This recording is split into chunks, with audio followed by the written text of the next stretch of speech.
Quel bonheur de vous retrouver pour 300 millions de critiques, l'actualité culturelle francophone avec nos amis qui nous accompagnent.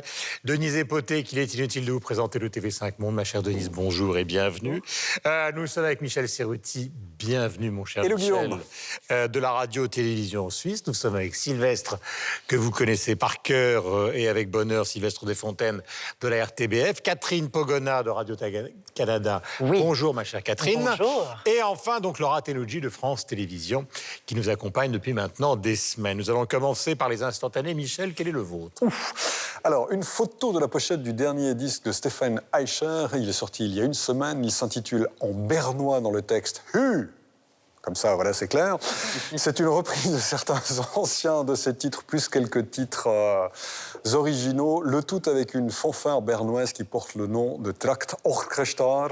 En bernois dans le texte aussi, ou à peu près. Et ça s'écoute fort bien, d'autant plus qu'il est en concert et en tournée. Et sur scène, Eicher, ça dépote. Denise.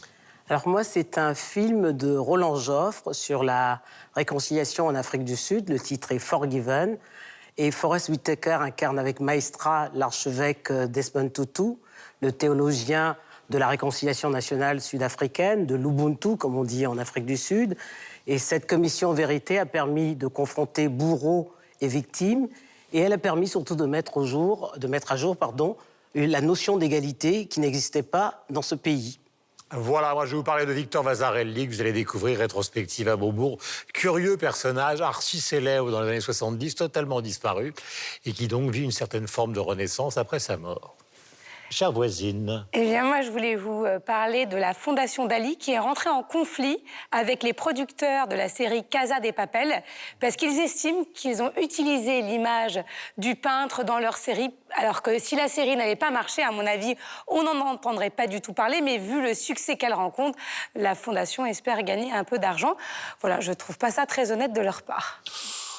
Oui, parce que ça véhicule une belle image de Dali et que ça ne nuit pas du tout à sa notoriété dans le mauvais sens du terme. Moi, je vous amène au Festival Montréal en Lumière, qui a lieu en ce moment au centre-ville de Montréal, dans le grand froid. Il y avait l'Igloo Fest il n'y a pas longtemps, qui est une sorte de rave en plein hiver. Mais là, ce sont des installations lumineuses inspirées par la Fête des Lumières de Lyon. Donc, il y a des parcours lumineux à travers tout le centre-ville. Il y a des spectacles aussi à travers ça, le rap de Sebaera Org, la pop d'Alpha Rococo, Beat Market au niveau de l'électro. Et ça se termine avec une nuit blanche le 2 mars. Nuit blanche dans toutes les galeries, les musées, et il y a aussi des concerts. Sylvestre. J'ai choisi une photo de Raoul Servet, qui est pionnier du film d'animation. Il est belge, il est né à Ostende il y a 90 ans et il vient de recevoir le Magritte d'honneur. Les Magritte, ce sont un peu les Césars du cinéma belge francophone. Et Raoul Servet, il a reçu la Palme d'Or en 1979, la Palme d'Or du court-métrage. Voici le sommaire de 300 millions de critiques. Omar Sy est à l'affiche de Yao de Philippe Godot. Ce film relate le périple d'un homme qui découvre le pays de son père en ramenant un enfant chez lui au Sénégal. L'équipe l'a vu et vous en parle. Dans la famille Birkin, je demande Lou Doyon qui sort un 3e album, l'occasion pour nous d'évoquer un membre discret de la famille Birkin, Gainsbourg-Doyon. Jusqu'au 17 mars prochain, le Petit Palais à Paris accueille une rétrospective du Belge Fernand Knopf, considéré comme un des grands représentants du symbolisme, une expo intrigante que l'équipe a visitée. Instantané, invités et coup de cœur sont aussi au programme. 300 millions de critiques, c'est tout de suite. Le premier sujet, je vous rappelle que nous sommes à la Philharmonie de Paris, concerne le cinéma. Omar Sy est à l'affiche de Yao de Philippe Godot. Ce film relate le périple d'un écrivain et acteur qui découvre le pays de son père en ramenant un enfant sénégalais chez lui. Tout de suite, la bande-annonce de Yao et nous en parlons immédiatement. Bienvenue au Sénégal, monsieur Tal. Merci beaucoup. Monsieur Tal. Monsieur Tal, une signature, s'il vous plaît. Mon nom, c'est Yao. Tu viens d'où? Canel, monsieur Tal. Je suis parti tout seul. C'est où? 387 km. Tout seul. Et comment tu vas rentrer? Je sais pas, monsieur Tal. S'appelle comment ta ville déjà? Canel, monsieur Tal. Je t'emmène. Dis-moi, patron, elle est où la terre de tes ancêtres? Aucune idée. C'est pas grave, on va trouver. Non, j'ai un avion demain soir, moi. Il est où? D'abord, on va manger. Mais non, je t'ai dit, moi, je dois être à Dakar demain soir, j'ai un avion. Ça se sait pas. C'est lui qui nous a plantés, t'as bien vu? Oui, mais j'avais fait à manger. Ça se sait pas. Bon, allez, mets ta ceinture. Il y en a pas. Merde. Ta voiture est tombée en panne? Oui. La vieille voiture est tombée en panne parce qu'elle était vieille et usée. Bah oui. Tu es vraiment naïf. C'est là que tout commence. Pourquoi t'es jamais venu au Sénégal?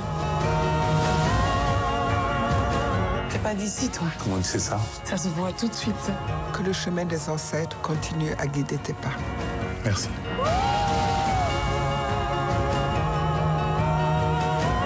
C'est la terre de tes ancêtres, tu dois y aller. Pourquoi t'as fait ce voyage tout seul? Je suis qui pour un gamin comme toi? Papier du véhicule. File-lui un billet. Pourquoi je ferais ça? Parce que t'es un blanc. Je suis blanc, moi. Yao. T'es pas blanc, t'es juste un bounty. Ah. Alors, commençons par vous, Denise. Qu'est-ce que vous avez pensé de ce film? Alors, je trouve que c'est une belle histoire humaine, une belle rencontre entre un acteur et un jeune admirateur. Et j'ai eu l'occasion d'être à Saint-Louis au moment de la première de ce film. Saint-Louis, qui est la ville natale du jeune Yao. Et c'était vraiment l'euphorie. Parce que Saint-Louis est carrément un studio à ciel ouvert, hein, cette ancienne capitale française, cette ancienne commune française, pardon, est un studio à ciel ouvert. Il y a plusieurs films français qui ont été tournés là-bas, hein, pour la beauté justement de ces fameuses forêts de baobab qu'il y a dans le paysage. Je pense notamment à Coup de tonnerre, à Coup de torchon, pardon, mais aussi Caprice du fleuve. Et l'avantage de ce film, c'est qu'il met à l'affiche quand même 3 enfants du pays. Yao, d'abord, Lionel Basse, il y a Omar Sy, auréolé de son César, il y a Germaine Acogny, une chorégraphe talentueuse. Hein. Pour la petite histoire, elle a été la compagne de Maurice Béjart, et Maurice Béjart qui a lui aussi des origines sénégalaises. D'ailleurs, l'université de la ville de Saint-Louis porte le nom de son père, Gaston Berger. Et puis, une 4e personne, une voisine, parce qu'elle vient du Mali, c'est Fatoumata Diawara, dont la musique porte le film. C'est à la fois elle pourrait être l'histoire de Omar Sy lui-même, hein, puisque son père est sénégalais, mais c'est aussi l'histoire du réalisateur, puisque son père a vécu au Mali, et très souvent, il allait le voir. Donc je trouve que c'est une très très belle histoire, et Omar Sy, ce n'est pas la première fois qu'on le voit comme ça dans des rôles où il joue un peu, ou le grand frère, ou le père. Hein. On l'avait vu déjà Demain, tout recommence, hein, aux côtés de la jeune Clémence Poésie, et vraiment, c'est frais. C'est un film qui est frais. Voilà, donc Omar Sy porte ce film. Il est d'une certaine manière l'une des superstars du cinéma français. Est-ce que ça vous a plu, Catherine? Beaucoup moins. En fait, c'est très beau. J'ai trouvé que c'était une très belle carte postale du Sénégal. C'est vrai que c'est beau, mais j'ai l'impression que Philippe Godot n'est pas vraiment entré dans la culture, dans la vie. Ça reste très lisse, ça reste très premier degré. Moi, j'aurais aimé en avoir plus. J'aurais aimé que ce soit moins propre. C'est un parcours assez bon enfant. Donc, j'ai été déçue parce que j'ai eu l'impression que ça restait une très belle image, mais qu'on n'entrait jamais dans le vif du sujet et qu'on restait toujours un peu observateur à l'extérieur. Pourtant, ça se voulait un réel contact avec le peuple sénégalais. Je pense qu'Omar Sy est impliqué dans le projet parce que lui-même avait une quête personnelle dans ce film-là. Le réalisateur en avait une aussi. Donc, le but était de revenir à ses origines, de revenir à son enfance, à son essence. Et moi, je trouve que c'est ce qui manque à ce film-là.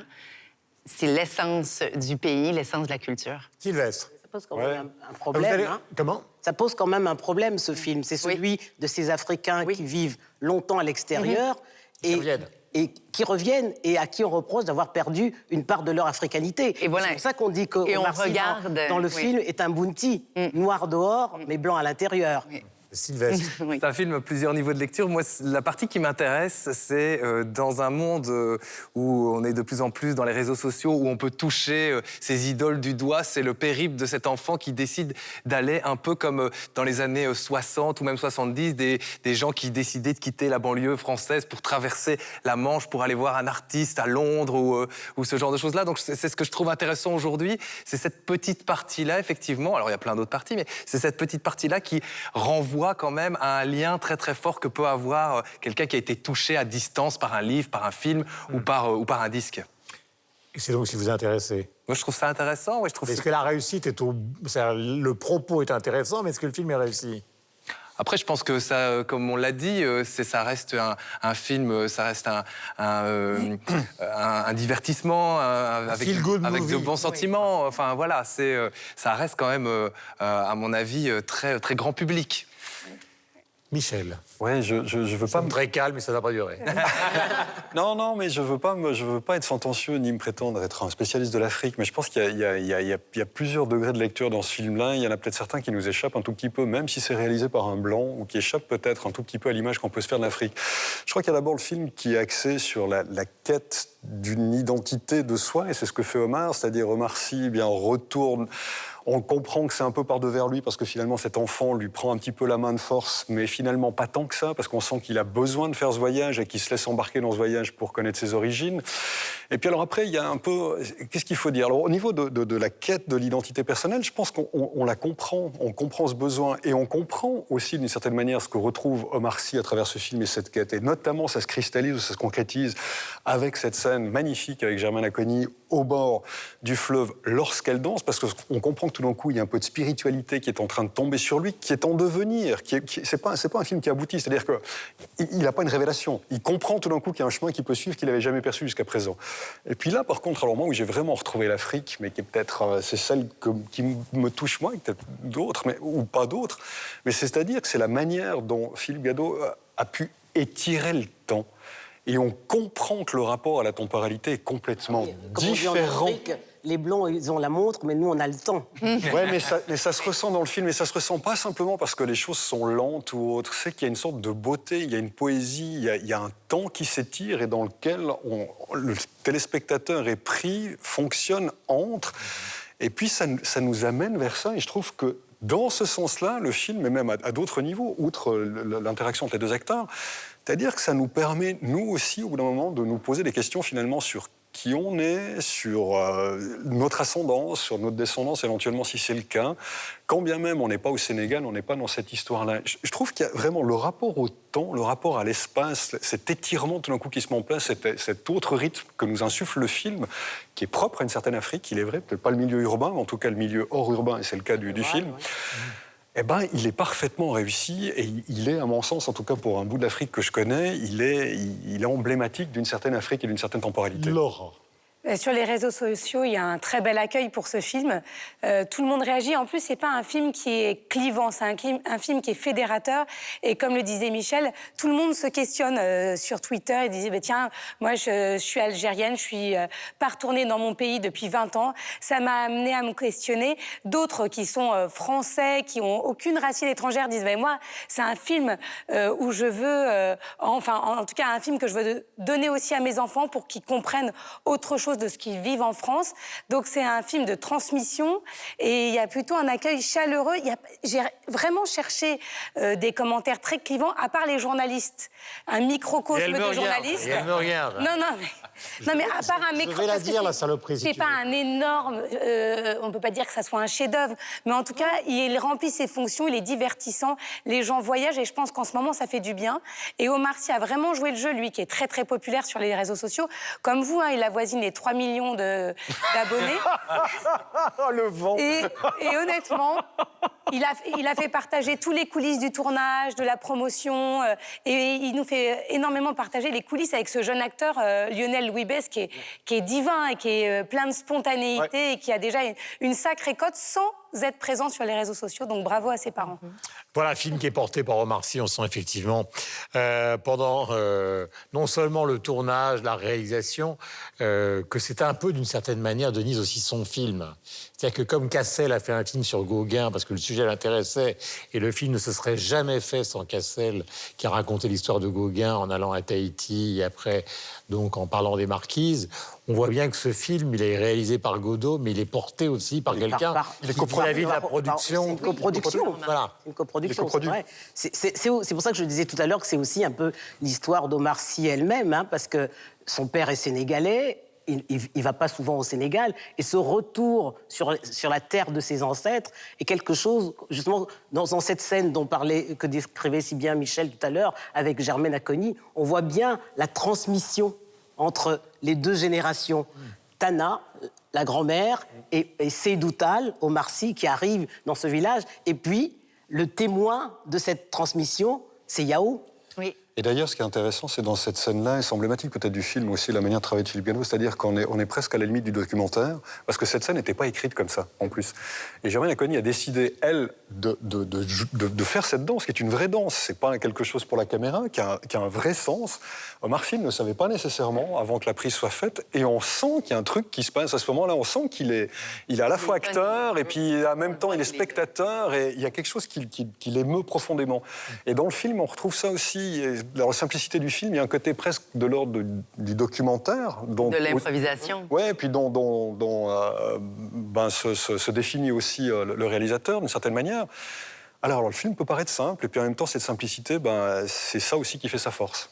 En tout cas, Dakar, c'est un succès. Hein. Ah, je crois vraiment. Oui, est-ce que ça sert justement est-ce que les gens se reconnaissent dans cette affaire-là? Mais oui, parce que contrairement aux autres films français qui ont été tournés au Sénégal, hein, pour la première fois, il y a un film où il y a 3 enfants du pays qui occupent l'affiche.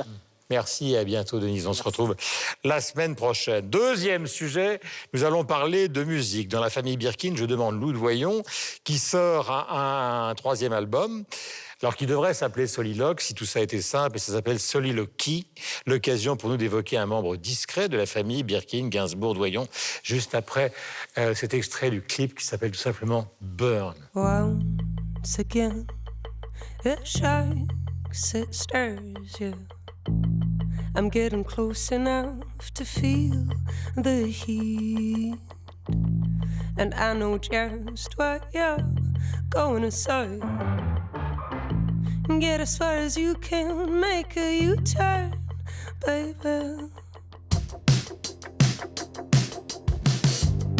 But when I'm up close, it's too late to turn back. Oh, just like a boat, I'm attracted to the late. I'm attracted to the late. I'm attracted to the burn.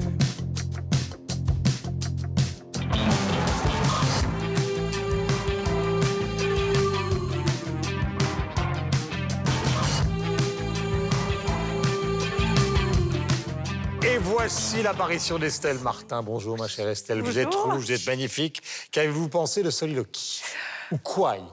Alors, je ne sais pas. Soliloque. Vous connaissez moi Soliloque, en fait, on va dire. C'est quand même, elle est francophone, elle est quand même francophone, hein, Lou Doyon, donc elle se soliloque à elle-même, voilà. Elle est, non, au moins bilingue. Alors, c'est vrai que c'est amusant avec Lou Doyon, parce que les Français et Françaises de mon âge ont grandi avec la famille Gainsbourg, et d'ailleurs, elle dit qu'elle est un peu... Les Français de votre âge, même les plus vieux. Même les plus vieux. Donc voilà, il y a une espèce voilà, d'attachement à effectivement Lou Doyon, qui est la petite dernière, et qui dit, en s'amusant, qu'elle est la bâtarde de la famille royale, parce qu'elle est quand même la fille de Jacques Doyon, cinéaste quand même reconnu, mais elle n'est pas la fille de Serge Gainsbourg. Alors voilà, quand on a une demi-sœur comme Charlotte Gainsbourg, peut-être que ça fait une petite pression. Je pense que ça fait une grosse pression.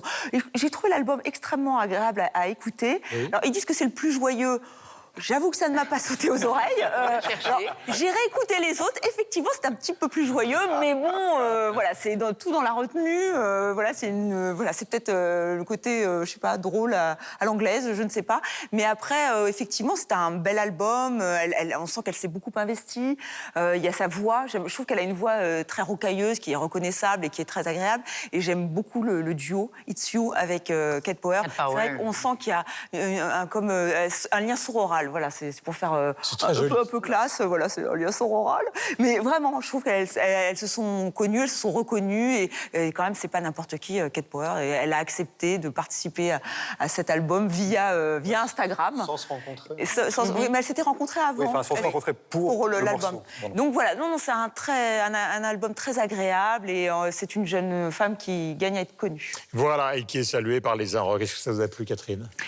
Lou Doyon, moi, m'intéresse comme personne. Je trouve qu'elle a un bagou, un humour étonnant pour sa famille, parce que ce sont des femmes, Charlotte Gainsbourg, plutôt discrètes, avec une petite voix. Elle a une grosse voix, elle fait des grosses blagues. Elle est même souvent assez crue, parfois vulgaire. Mais j'attends toujours la parole de Lou Doyon. Qu'est-ce qu'elle a à dire? Qu'est-ce qu'elle a à proposer? J'ai l'impression qu'elle se cache souvent derrière les gens avec qui elle collabore, les producteurs avec lesquels elle travaille. Et si elle avait travaillé avec... Bon, elle avait travaillé avec Étienne Daho, avec Timber, un Canadien, et ça sonnait vraiment comme Timber, son deuxième album. Et là, son troisième album, elle s'est encore un peu moulée dans les souliers de ses producteurs. Elle a voulu faire un album plus pop, plus bonbon. Le côté bonbon, je ne l'ai pas trop entendu non plus. Mais elle a voulu surtout faire un album où elle s'affirmait, où elle prenait sa place. Et je me demande encore qu'est-ce qu'elle a à dire. Qui est vraiment Lou Doyon? C'est la question que je pose aujourd'hui. Sylvestre, je vous sens déçu. Paf! Non, je suis pas déçu. Je m'attendais pas à grand-chose, pour être tout à fait honnête, avec cet album de Lou Doyon. Non, troisième album, premier album, ok, sympa, deuxième album, sympa. Et puis, je me dis, bon, bah, le troisième, je vais l'écouter consciencieusement, je vais l'écouter professionnellement. Et puis, j'ai bien aimé, en fait. Et je me suis dit, pas grand-chose à foutre que ce soit Lou Doyon ou qu'elle s'appelle Louise Dupont, peu importe. Je l'ai pris pour ce que c'était, c'est-à-dire un bon album de musique pop-rock, de facture relativement classique, avec des petites touches électro, parce qu'il y a un des deux membres de The Shoes, qui est un duo électro-français, qui a posé ses mains sur certains des morceaux. Il y a aussi un des deux membres de Do, qui a également travaillé sur ce disque. Alors effectivement, elle a parfois tendance à se mettre, sans mauvais jeu de mots, dans les chaussures des gens avec qui elle travaille, en l'occurrence des gens de The Shoes, mais... C'est un peu... Ah, vous n'aviez pas compris. C'est pour ça que je me suis dit, je vais quand même... Ce qui est aussi un peu le cas de Charlotte Gainsbourg. Ce qui est exactement le cas de Charlotte Gainsbourg, qui a travaillé avec Air, ça sonnait comme Air, enfin voilà, il y avait tout ce côté-là. Et donc, c'était son album, sa période Beck, sa période Air, etc. Et donc, honnêtement, je trouve que c'est un bon album, c'est même pour moi un très bon album, c'est un album un peu revival. C'est sûr que c'est pas quelque chose de très, très, très moderne dans l'approche. On est plutôt dans les 60s, voire 70s californiens. Son clip aussi, c'est le choix esthétique qu'elle a fait. C'est très vintage. Hein. Exactement. Et donc, quand on le prend pour ce que c'est et décontextualisé, en ne se disant pas « j'adore la famille Gainsbourg-Doyon », donc... Ça joue un rôle quand même considérable. Ça joue un rôle conscient ou inconscient. Mais la famille Gainsbourg, on est bien d'accord. d'un point de vue médiatique, c'est un peu la famille royale en France. Je suis complètement d'accord. On parle du monde des variétés, du cinéma, etc. Mais je trouve que même si c'est douloureux de vivre ça, de leur point de vue. Mais artistiquement, ce ne serait pas lui rendre justice par rapport à la qualité de l'album, simplement. C'est de se dire, OK, inconsciemment, elle fait peut-être partie de la famille royale, donc on a peut-être un priori positif pour l'écouter. Moi, je ne l'ai même pas écouté de cette manière-là, je l'ai juste pris pour ce que c'était, et c'est pour moi un bon disque, point. Et puis, voilà. C'est vrai qu'il y a un truc rigolo par rapport à sa famille ou à son ascendance familiale, parce que quand on écoute des interviews, notamment j'en ai écouté une quand elle doit détester cet argument, c'est-à-dire que d'être attachée tout le temps... Alors peut-être, mais ce qui est très drôle, c'est qu'elle a commencé par le cinéma. Aujourd'hui, c'est plus du tout certain qu'elle en fasse ou peut-être qu'elle en refera. Mais a priori, c'est pas un monde qui lui manque, d'après ce que j'ai compris. Mais surtout, elle expliquait, voilà, j'ai fait du cinéma, j'ai fait 17 films, c'était 17 échecs financiers. Donc, a priori, elle vit ça relativement bien. Elle se dit, c'est pas mon monde. En plus, moi, le monde du cinéma, j'aime pas tellement. Je m'entends pas très bien avec les actrices. J'aime pas tellement la situation dans laquelle elles sont, ni n'aime tellement les actrices. J'aime pas du tout les acteurs, dit-elle. Bref, il y a un langage très cash par rapport à ça. Elle me dit, je me suis retrouvé à faire de la musique finalement un peu par devers moi parce que Daho, finalement, est venu me demander d'écouter ce que j'avais enregistré et puis ça donnait ce que ça a donné. Donc, je sais pas, j'arrive pas vraiment à savoir finalement dans quelle mesure cette royauté familiale dont elle émane est un poids, est un avantage. Je sais pas. Ce que je trouve intéressant, par contre, dans son dernier album, c'est que peut-être qu'on pourrait avoir une écoute ou un regard critique sur cet album, nous, Quinca ou Cadra d'un certain âge, parce qu'on a peut-être une connaissance des musiques des années 60-70 qu'on a écoutées nous-mêmes, et dont l'esthétique de cet album est fortement empreinte, je trouve. Puis en même temps, peut-être que voilà, ceux qui ont 20 balais ou 25 ans ou 30 ans qui écoutent ça n'ont pas forcément connaissance de la musique qui était précédente, je sais pas. Mais si on l'écoute pour l'écouter tel qu'il est, sans forcément se dire ça appartient à ça ou c'est ci ou... C'est vrai que je trouve que c'est un album plutôt de bonne facture. C'est vrai qu'elle a une voix qui est... Voilà, moi, qui me touche. Je trouve qu'elle a une voix qui est plus qu'intéressante, qui a un vrai gain de voix, qui a une vraie personnalité. Et puis l'album, alors moi qui aime bien les années 60, les années 70, effectivement, c'est la musique avec laquelle j'ai grandi, me retrouver replongé dans cette ambiance-là, avec cette petite touche un peu plus contemporaine 2018, production d'aujourd'hui, je trouve que c'est un album qui est plutôt assez réussi. et qui est portée voilà, par quelqu'un. Alors je ne sais pas effectivement si elle a beaucoup à dire, ça j'entends ce que tu dis, Oui, Catherine. même musicalement, mais je trouve ça assez mince. J'aime mieux écouter à ce moment-là de la musique des années 70. Ouais, parce qu'on la connaît, parce qu'on l'écoute, mais en même temps, moi, je sais pas, mais je suis toujours surpris avec les jeunes qui ont 15-20 ans Il y en aujourd'hui. a des jeunes qui reprennent de la musique de Alors, l'époque ouais. avec plus de bagou, avec plus de profondeur. Mais c'est pas le but de son album. Hein. Ouais. Je pense pas. Je pense que quand on regarde un peu et qu'on la suit sur les réseaux sociaux, en fait, Loudoyon, c'est un univers. C'est un univers et elle, où qu'elle aille, elle transporte cet univers-là. Donc, cette musique et cet album vient illustrer son univers. Vous regardez sur ses réseaux sociaux, elle prend des photos magnifiques et on retrouve toujours cette ambiance assez vintage. Elle est illustratrice, donc elle fait pas mal de dessins. D'ailleurs, chaque chanson est illustrée par un dessin. Elle se filme en train de dessiner. Et donc, finalement, Loudoyon, c'est pas une personne. On peut faire totalement abstraction même de sa famille. C'est un personnage à elle tout seul. Et donc, l'album, c'est pas tant, tiens, Loudoyon a sorti un nouvel album. C'est un album qui vient rentrer dans son univers qu'elle véhicule un peu partout sur les réseaux sociaux et ailleurs. Et qui est plutôt réussi. Ouais. Et je suis surprise que vous ne l'évoquiez pas. Alors, je l'ai découvert sur la RTS. Il y a eu un petit sujet qui a été fait sur le compte de son fils, de son chien, Gustave, qui est extrêmement drôle. Je vous invite à aller sur la RTS. Ah oui, c'est excellent parce qu'en fait, elle a créé, enfin, c'est Marlowe, son fils, qui a créé un compte pour le chien Gustave, qui est, alors comme sa mère, elle a choisi le même, c'est le bulldog français, je me trompe. Oui. Bulldog qui a une tronche pas possible.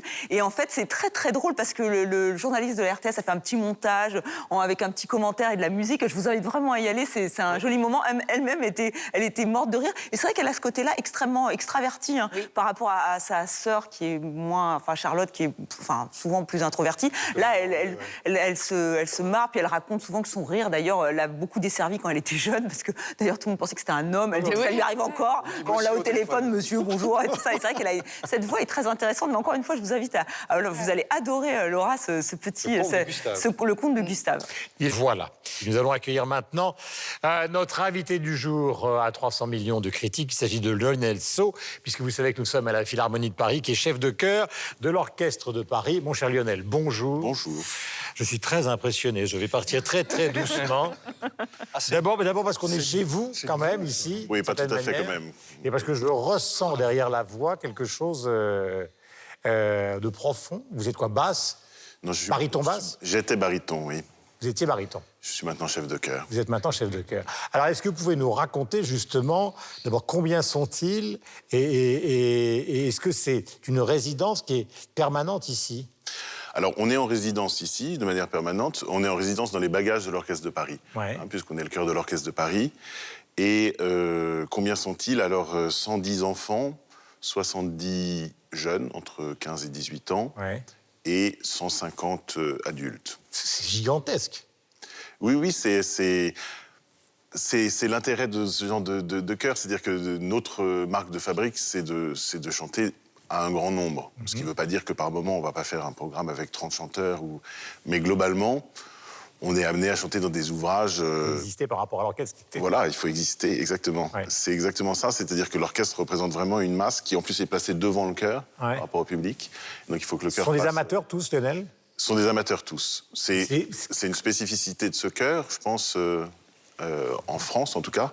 C'est tout à fait particulier d'avoir un chœur de ce format-là, aux côtés d'un orchestre professionnel, mais un chœur exclusivement constitué d'amateurs. C'est à la fois une tradition qui existe dans de nombreux pays, aux États-Unis, en Allemagne. On voit vraiment des grands orchestres qui ont un chœur amateur symphonique. Voilà. Ça repose sur quel type d'engagement, en fait?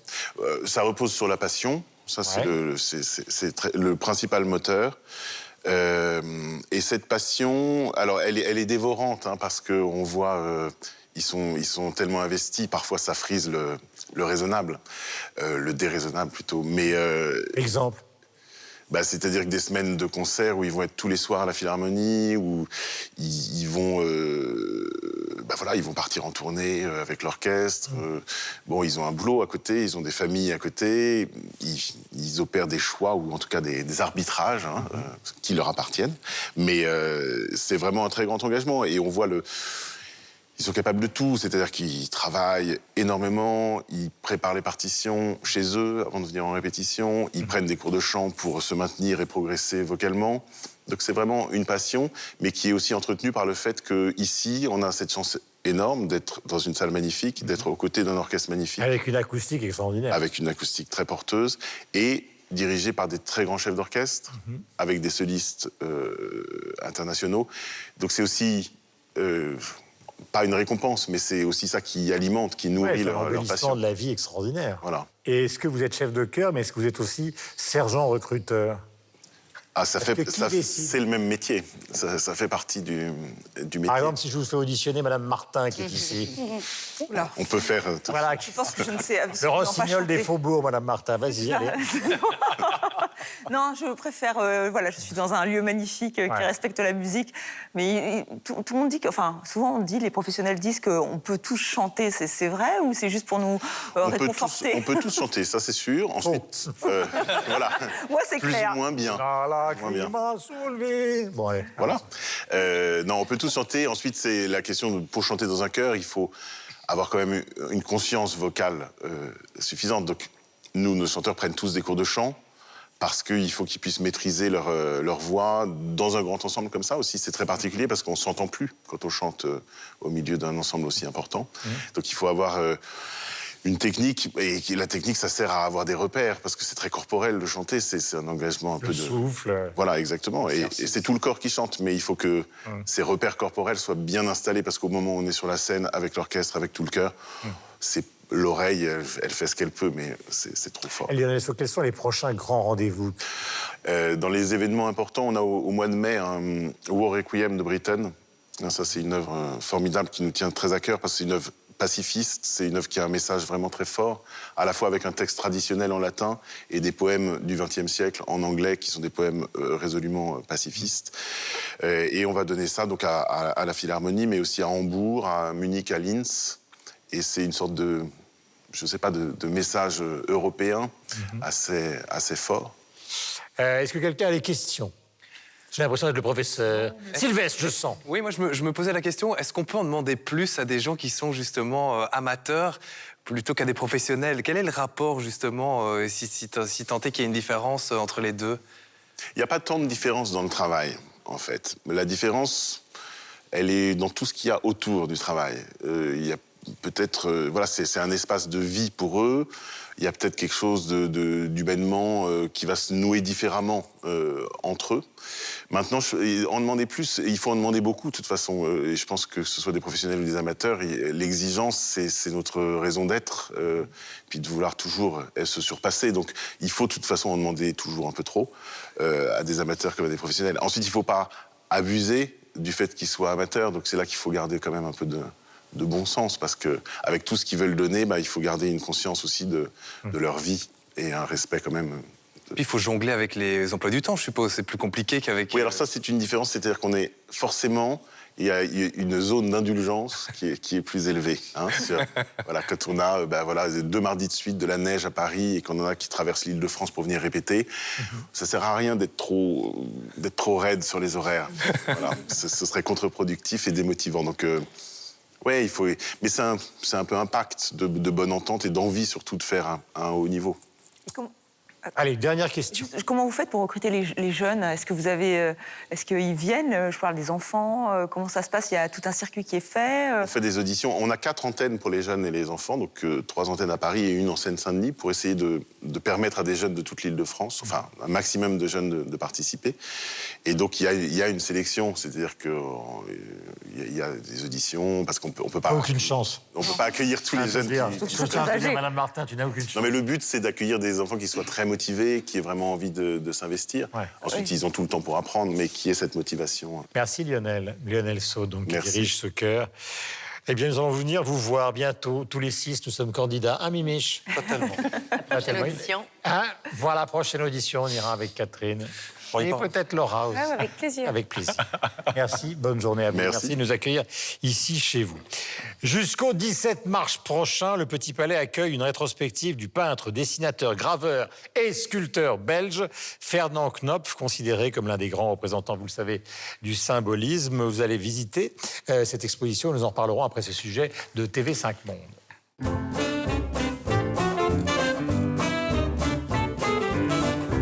Fernand Knopf photographie sa sœur Marguerite dans différentes poses avec une raquette de tennis Fin 19e, ce sport rime avec modernité et émancipation. C'est peut-être l'un des messages de ce maître européen du symbolisme, un courant artistique qui s'oppose aux impressionnistes. En réaction contre les impressionnistes, il y a eu tout ce courant symboliste qui s'étend à toute l'Europe. Et ce sont des gens qui ont voulu procurer un supplément d'âme à leur peinture et ouvrir sur le monde du rêve. Des regards mystérieux, des personnages mythologiques, des décors oniriques. Le symbolisme, c'est l'arrivée du magique dans la peinture. À sa manière, Knopf ouvre la voie aux surréalistes. Il est important parce qu'il met en cause la réalité. Et il annonce le surréalisme, il annonce Magritte, il pervertit les apparences. Cette silhouette de Magritte ou ce paysage de Dali rappellent curieusement les univers peints quelques années plus tôt par Knopf. Dali était aussi un calqueur de rêves et cherchait à l'étrange, l'insolite. On peut dire en ce sens qu'il préfigure le surréalisme et l'art d'aujourd'hui. Première rétrospective à Paris depuis 40 ans. Au printemps, Fernand Knopf retournera chez lui, à Bruxelles. Alors, avant de parler de cette exposition en elle-même, il est normal, Sylvestre, qu'on fasse connaissance un peu avec ce personnage qui n'est pas toujours très connu de l'espace francophone. Qui est-il, ce mec ? Non, il n'est même pas très connu en Belgique. En tout cas, il est tombé peut-être en désuétude ou dans l'oubli. C'est un symboliste. Je suis pas certain qu'il y ait eu beaucoup de symbolisme ou de symbolistes en France. C'était plutôt du côté de l'Autriche, l'Allemagne, la Suisse, la Belgique. Et donc, c'est quelqu'un qui est bruxellois et qui a été connu au début du XXe siècle, notamment, alors pour deux raisons. La première, c'est qu'il a créé une espèce d'œuvre d'art totale qui est sa maison. Et la deuxième, parce qu'il avait un peu une obsession, et je pense que Michel en parlera parce que ça l'a marqué, une obsession quant à sa sœur. Voilà, voilà, il est connu un peu pour ça et il a des connexions aussi avec un auteur belge qui s'appelle Georges Rodenbach qui a écrit un roman qui s'appelle Bruges la morte, qui est considéré comme un des romans importants du symbolisme. Et donc l'intérêt aussi, et c'est là je trouve où les concepteurs de l'exposition étaient assez malins, c'est que cette exposition se passe dans une reconstitution de sa maison. Et donc on passe un Porsche. Il faut rappeler où on est exactement. Voilà, donc on est au Petit Palais. Oui, absolument. Et donc on arrive, et donc il y a une grille, et on entre par cette grille, et on arrive dans une espèce de vestibule, et dans ce vestibule, on voit les plans de ce qu'était sa maison, et on se rend compte en fait que le vestibule est exactement le même que celui de sa maison. Maison qui, et ça on a un petit problème à Bruxelles avec ce genre de choses, a été détruite une trentaine d'années après avoir été construite. On a considéré que c'était pas très intéressant, pas très important architecturalement parlant. Et donc on déambule comme ça dans sa maison, on passe par sa bibliothèque, et franchement c'est génial, ça fait un peu, alors quand on met un peu le nez, ça fait un peu Disneyland, c'est reconstitué, etc. D'ailleurs on met le nez pour vrai, on sent des parfums. Voilà, il y a aussi ça, il y a aussi le parfum. Donc c'est franchement une super découverte, même pour un Belge qui avait vaguement entendu parler de lui, et donc j'imagine à quel point ça doit être incroyable pour des gens qui n'en avaient jamais entendu parler de se retrouver face à ces œuvres, parce qu'il y a quand même des trucs qui sont waouh. Enfin, on se dit, ce gars il a juste un crayon et un fusain, il a faire des trucs avec des ondes. Enfin, on se dit, ce qui est intéressant, c'est hallucinant, quoi. On a l'impression que c'est d'être dans un univers codé, c'est-à-dire que non seulement on rentre dans sa maison, on a l'impression d'entrer dans sa psyché et de ne pas y comprendre grand-chose. C'est-à-dire vraiment tout est codé, tout est crypté, et on essaye de décoder, mais c'est ce qui est merveilleux aussi, c'est que ça nous échappe. Hein. Souvent, on dit qu'il est mystérieux, qu'il est énigmatique, mais c'est exactement le cas. Et c'est vrai qu'avec ces femmes troublantes qui ressemblent toutes à sa sœur, alors en plus jolie hein, quand même, parce qu'il y a une photo de sa sœur, donc elle est un petit peu moins, voilà. Et on a l'impression que, voilà, elle participe aussi. Effectivement, oui, mais après ça, parfois on a l'impression que ces personnages flottent, et c'est tout un univers onirique qui est assez incroyable, et de l'art ou des caresses avec cette représentation, là les symbolistes adorent effectivement les mythes, donc la représentation du Sphinx, qui est aussi extrêmement troublant. On voit qu'il y a ce bleu qui est étrange, il y a ce sceptre, enfin, on essaye vraiment de comprendre, on ne comprend pas, et en fait ça vous emmène ailleurs, et c'est assez troublant. La poésie de Mallarmé, même époque. Mais voilà. D'ailleurs, ils étaient effectivement, c'était, vous avez raison, l'un l'autre. Oui, l'un l'autre. Catherine. Moi, j'ai été fascinée. Je dois dire que j'ai eu un côté voyeur en voyant cette exposition-là. J'ai voulu même en savoir plus sur sa vie personnelle, tellement j'ai été intriguée par ce côté-là, l'obsession de sa sœur, des enfants aussi. Il y a des portraits d'enfants assez inquiétants qui ont l'air tout droit sortis d'un film d'horreur. Le village des damnés. Éclairés de l'intérieur. Vous ne trouvez pas que ça ressemble aux enfants des villages des damnés? Oui, tous les enfants blonds et tout ça. Ça va donner envie aux gens d'aller voir ça. On veut pas les croiser dans un château abandonné la nuit. Mais ils n'ont pas des têtes d'enfants. Ils ont une expression d'adulte. Ils ont les yeux vides complètement. Donc, je me suis demandé, mais pourquoi cette obsession pour les enfants, pour sa propre sœur? Ce côté très sombre aussi, avec des personnages qui ont l'air éclairés de l'intérieur. On dirait qu'on leur a mis une lumière à l'intérieur du corps. Pourtant, tout le reste est très, très sombre. Il y a quelque chose de glauque et en même temps, justement, de fascinant. Donc, je suis allée faire des recherches pour en apprendre plus. J'en ai pas appris beaucoup plus, malheureusement. Il reste une énigme, Knopf. Et puis parfois, on ne sait même pas si c'est une photo, si c'est un dessin. Parce qu'il fait de la photo. Parfois, il y a de la photo avant le dessin, parfois c'est l'inverse. Ça prend sur les photos. Ultra troublant, franchement. Michel. Le symbolisme, c'est donc essayer d'essayer de peindre ou de nous montrer ce qu'il y a au-delà de ce qu'on voit. Hein. C'est un petit peu ça. C'est pour ça qu'on associe Knopf à ce mouvement. C'est un mouvement, je fais juste une petite parenthèse, qui était très important en Suisse. C'est vrai que parmi les périodes de peinture, il y a eu des artistes en Suisse, alors Oedler, Böcklin, Segantini, Fuseli, etc., qui ont été des maîtres du symbolisme, en Europe aussi, un courant vraiment important, donc c'est quelque chose qui est assez connu. Mais ce que je trouve vraiment intéressant avec cette expo, justement, c'est que moi je ne connaissais pas forcément Knopf, ni peu ni beaucoup, voilà, donc j'étais voir cette expo, j'avais lu avant, et quand on parle de symbolisme, c'est essayer de faire accéder le spectateur à autre chose que ce qu'il voit. Et honnêtement, c'est là où c'était très troublant pour moi, c'est-à-dire que je suis passé dans toute cette exposition, et plus j'avançais dans l'exposition, pour tout ce qui a été dit, parce que les enfants sont graves, les couleurs sont plutôt ternes, on est dans les gris, on est dans les bruns, dans les verts, enfin tout ça est très sombre. La présence de la sœur est partout, Marguerite. Et puis quand c'est pas Marguerite, c'est Madeleine. C'est Madeleine ou Lily Mackay, qui est un autre modèle qui lui ressemble beaucoup. Donc il y a une sorte comme ça d'omniprésence de cette figure. Et au final, quand je suis ressorti, je me suis dit, moi j'avais l'impression d'avoir pénétré ou d'avoir été pénétré ou d'avoir partagé une atmosphère, alors qui n'est pas forcément codifiée parce qu'il y a des signes maçonniques ou autres, mais qui va au-delà de ce que j'ai vu parce que ça me faisait entrer dans un univers qui était presque, en tout cas moi je l'ai ressenti comme ça, un peu malsain, très glauque et presque malsain, enfin moi je l'ai ressenti comme ça, et je me disais alors d'une certaine manière, oui il y a ce côté malsain ou peut-être glauque, mais alors si on veut vraiment avoir un aperçu de ce qu'est le symbolisme, aller au-delà de ce qu'on voit et pénétrer dans un sentiment qui va au-delà de simplement des toiles qui nous sont offertes, alors c'est totalement réussi. On est vraiment, il n'y a pas une beauté esthétique, on n'est pas dans ce truc-là, c'est que tout d'un coup on a l'impression de traverser le tableau, mais parce qu'on les a tous vus, et puis de participer de cet univers de Knopf qui est pas très engageant, il faut bien le dire, mais qui m'a saisi. Ouais, il n'a pas de rapport justement de ce point de vue-là esthétique avec le symbolisme suisse ou alors justement avec l'artiste le plus célèbre de ça qui est Gustav Klimt. Mais qui a été impressionné par l'œuvre de... Voilà, mais qui lui est... C'est autre chose. On est dans une certaine forme d'expressionnisme raffiné, d'une beauté presque clinquante. Là, c'est le contraire. Totalement, mais paradoxalement, en tout cas, quand on fait face à la totalité des œuvres, c'est un peu comme Egon Schiele, alors d'une autre manière, c'est-à-dire quand il était exposé chez Vuitton, quand on voyait la totalité finalement des œuvres qui étaient exposées, c'est vrai que quand on en ressortait... Ouais, c'est très prenant. Voilà, c'est ça. Et effectivement, pour Knopf, il y a ce côté-là aussi où vraiment...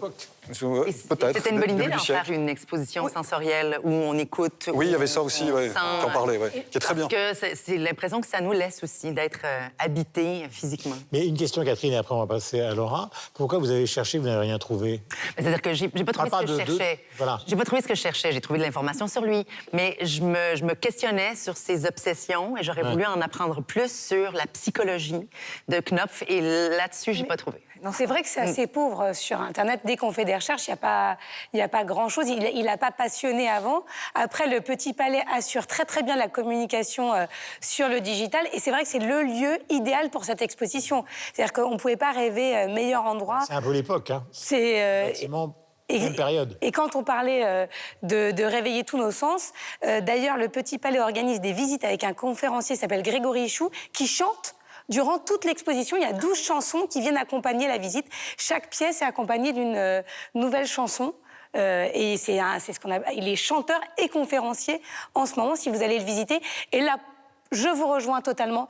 C'est une exposition, même si vous regardez effectivement les posts des visiteurs sur les réseaux sociaux qui postent énormément la fameuse Marguerite ou Madeleine en fonction avec sa robe blanche, on ne se rend compte absolument de rien et on a besoin d'être happé par cette ambiance et cet univers et de visiter l'exposition sur les réseaux sociaux, ça rend rien du tout. Après, on communique pour dire il faut y aller, mais on ne peut pas s'en rendre compte juste de visu. Non. Voilà, mais de toute façon, c'est la préfiguration dans l'histoire de l'art du surréalisme.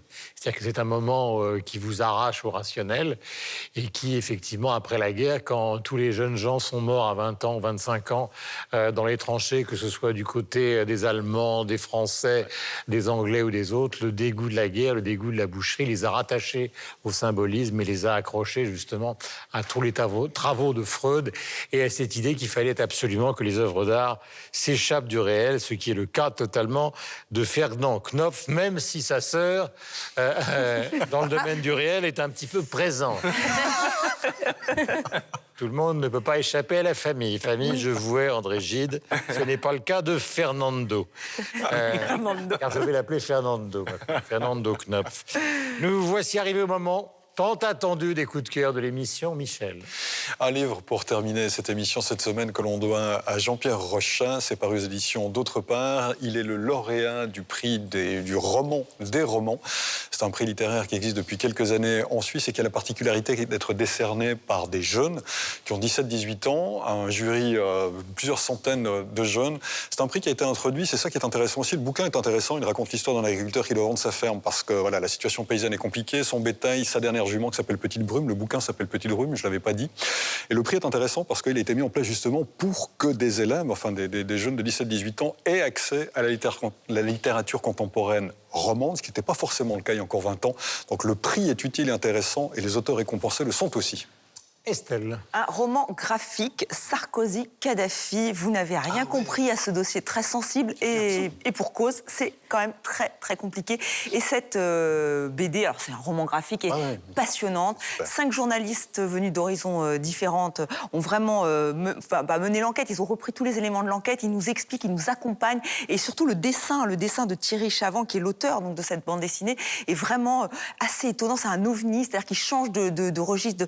Par exemple, la scène d'ouverture, on a le moment où le premier rencontre entre Sarkozy et Kadhafi, une conversation téléphonique où ils se disent tout le bien qu'ils pensent l'un de l'autre. Et en parallèle, il dessine le fameux moment où il est bombardé, Kadhafi, et où il meurt. C'est un décalage au niveau de l'image qui est extrêmement bien réussi. Et surtout, vous allez enfin comprendre cette histoire qui est quand même très compliquée, qui a des ramifications. Donc c'est aux éditions. À comprendre, vous avez de la chance que la justice n'a toujours rien compris. Et n'a toujours rien. Mais je vous assure, en tout cas, ça nous explique quand même beaucoup plus. Ça nous explique les ramifications. Non, et en plus, c'est étayé. À la fin, ils ont mis beaucoup de documents pour vraiment rappeler que tout ce qu'ils disaient était documenté. C'est passionnant. Donc, encore une fois, c'est aux éditions Delcourt, Sarkozy-Kadhafi. Voilà, ma chère Laura. Alors moi, c'est pour peut-être interpréter un livre différemment, celui du Petit Prince. C'est un spectacle chorégraphique et acrobatique qui a eu lieu en janvier dernier à Marseille, qui utilise aussi le mapping vidéo avec des danseurs du Cirque du Soleil. Et ils cherchent à se produire ailleurs. Donc si vous nous regardez, que vous voulez les accueillir, n'hésitez pas à les contacter. Qu'est-ce que ce truc? C'est vrai, c'est un vrai spectacle. Pas du tout. Mais non, pourquoi ça va pas du tout? Donc on téléphone, allô, je voudrais les danseurs du Cirque du Soleil. Mais non, c'est une compagnie très connue. Mais non, c'est un spectacle qui s'est produit pour la première fois à Marseille. Vous êtes devenue et je suis devenue l'ambassadrice du spectacle. Catherine. Alors, on parlait tout à l'heure de musique des années 70 et de jeunes artistes qui en font, mais aujourd'hui, et qui la modernisent et qui le font bien. Je vous suggère Les Louanges. C'est un tout jeune artiste québécois, il a 23 ans. Il s'appelle Les Louanges, ça a l'air d'un nom de groupe, mais il est seul et il engage des musiciens. Il est super bon. Il fait un mélange de jazz, de soul, de funk, de rock, de pop. Il a une plume vraiment très personnelle. Il a une vraie voix. Il s'est retrouvé dans tous les tops des meilleurs disques de 2018 au Québec. Et il s'en vient faire une tournée en France au mois d'avril. Il sera au Printemps de Bourges. Les Louanges. Les Louanges? Oui. En 2 mots? Oui. En 2 mots? Oui. Donc, ça a l'air de vous avoir beaucoup plus plu que Loudoyon. Que Loudoyon, oui. Soyons francs. Passons donc à vous, mon cher Sylvestre. Un groupe qui sera aussi en tournée en France en mars et en avril, c'est Balthazar, groupe belge qui sort son 4e album qui s'intitule Fever. C'est un petit bijou. Vous êtes d'une sobriété, c'est incroyable. Hein. Ouais. C'est un bijou. Mais c'est pour pousser les gens à l'écouter. Ah oui, En réalité, il n'a pas écouté le disque, il ne savait pas Pas du dire tout, de il a écouté notre productrice qui nous a dit de faire concis. Voilà. Ça, Michel. Merci Laura. Je crois que j'étais trop long, moi. Philippe Dana et Pierre Vasarely, le petit-fils de Vasarely. Vous savez que je le disais au début, puisqu'on a montré une photo. Donc, cet artiste qui a été, à son époque, mondialement célèbre, dans les années 60-70, pour avoir inventé, avec quelques autres, le hop art, et qui a complètement disparu à la fois dans des histoires de succession. Alors, il était l'un des artistes favoris du président Pompidou. Il a fait le logo de Renault, il a fait la façade de RTL. Bref, il a été très important. Et puis, effectivement, on explique dans ce livre les raisons de sa gloire. Vous n'oubliez pas le Space Oddity de David Bowie, qui a utilisé justement une grande partie de l'imagerie de Vasarely. Et en même temps, cette disparition et cette renaissance qui a lieu au Centre Pompidou. C'est signé par le petit-fils et c'est publié, Philippe Dana, et c'est publié aux éditions Calman Lévy. Voici, nous avons fait le tour de l'actualité culturelle francophone. Nous sommes à la Philharmonie de Paris et nous vous embrassons. J'ai fermé la porte, tiré les volets, attendu la chute du 4e mur, sous les couvertures de la toile, les galaxies et les Bermudes, rafraîchir la page où l'on s'est retrouvé le soir du carnage. Les ambulanciers étaient en nage. J'ai paré les pluies dorées de l'orage. Une panthère